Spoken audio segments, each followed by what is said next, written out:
ইব্রাহিম আলাইহিস সালাম একদিন আজরাইলকে বলছে, আজরাইল, কোন নাফরমান পাপীর রুহু যে কবজ করো তুমি, তখন তোমার চেহারাটা কিরকম হয়, আকৃতিটা আমার এটা একটু দেখাও।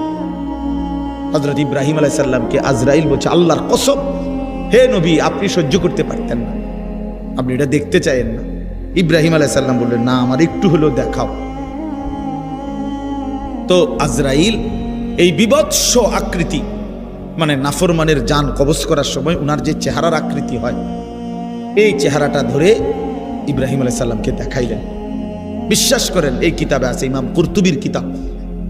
ইব্রাহিম আলাইহিস সালাম একটা চিৎকার মাইরা বেহুশ হয়ে গেছে।